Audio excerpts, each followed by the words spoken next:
की आपल्या पक्षाचा मुख्यमंत्री व्हावा हे स्वाभाविक आहे. त्यामुळे महाविकास आघाडीमध्ये जो काही निर्णय होईल त्यावेळेस सगळे निवडणुकीच्या नंतर हायकमांड याच्यावर बसून निर्णय घेईल.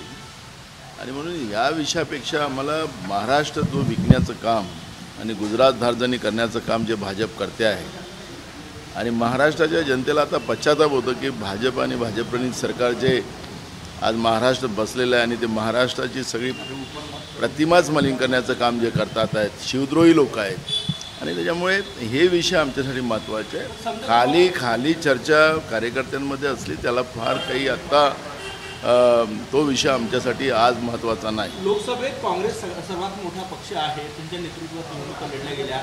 समजा तुम्हाला संधी मिळाली, हायपोथेटिकल आहे, पण संधी मिळाली तर तुम्ही स्वीकाराल का, हा प्रश्न आहे. मी जर विश्वास ठेवत नाही, मी कर्मावर विश्वास ठेवतो. आणि आज माझ्यासाठी माझा महाराष्ट्र, माझ्या महाराष्ट्राचा शेतकरी, माझ्या राज्यातले तरुण आणि गरीब हे आमच्यासाठी महत्त्वाचे आहे. विचार महत्त्वाचा आहे. शाहू फुले आंबेडकरांचा, छत्रपती शिवाजी महाराजांचा विचार वाचवणं, शेतकरी वाचवणं, तरुणांना न्याय देणं, गरिबाला न्याय देणं, मध्यमवर्गीयाला न्याय देणं ही आमची भूमिका आहे. ती आमची प्रायोरिटी आहे आणि म्हणून ते कर्म महत्त्वाचे आमच्यासाठी आहे. काँग्रेस सर्वात मोठा पक्ष म्हणून दावा आहे कायम मुख्यमंत्री पदावर का सोडलेला आहे काँग्रेस पक्षानं, तुम्ही नाही? अरे म्हणजे पक्षाने सोडायचा दावा आणि हा विषय नसतो. आता ही चर्चेचा विषय नाही.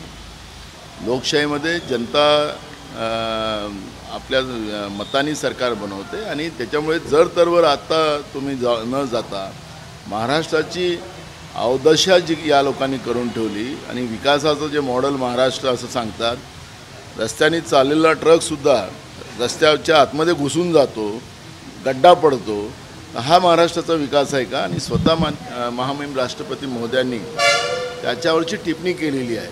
तरी या भाजपच्या आणि त्यांच्या जे सत्तेमध्ये लोक आहेत एकनाथ शिंदेच्या सरकारमध्ये ते सांगतात की आम्हीच एवढा विकास केला, ते कोणीच केला नाही. अशा पद्धतीचा हा नकली विकास, भ्रष्टाचारी विकास हा जो यांचा आहे तो महत्त्वाचा आहे. आणि त्याच्यासाठी यांना उघडं करणं, यांचा खरा चेहरा जनतेसमोर आणणं ही भूमिका आमची आहे. आणि म्हणून आमचं लक्ष पूर्ण त्या विषयावर आहे.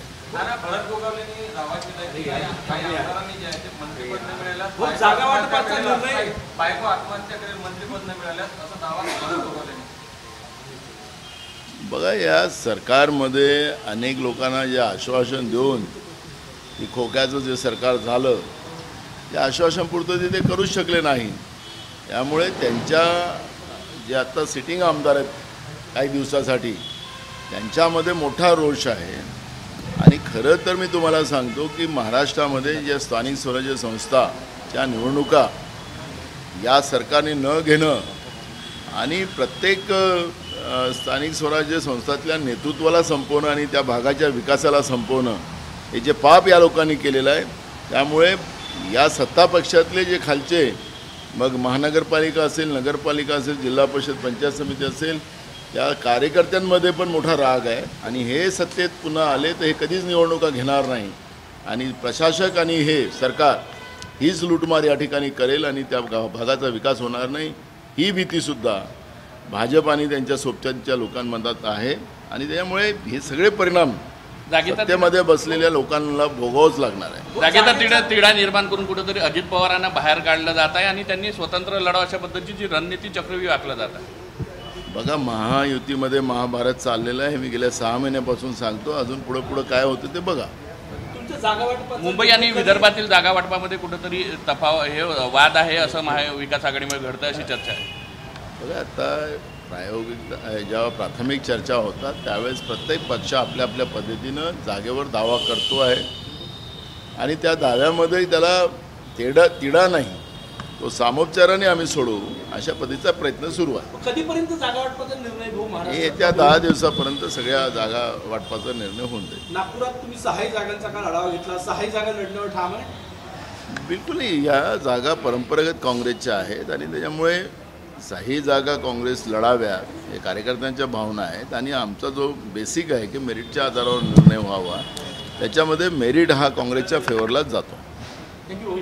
भरत गोगावले आणि शिरसाट यांच्यामध्ये वाद पाहायला मिळतोय कुठेतरी एकाला मंत्रिपद मिळालं दुसऱ्याला मिळालं नाही, त्यामुळे वार प्रत्येवार सुरू झाले शिंदे गटामध्ये.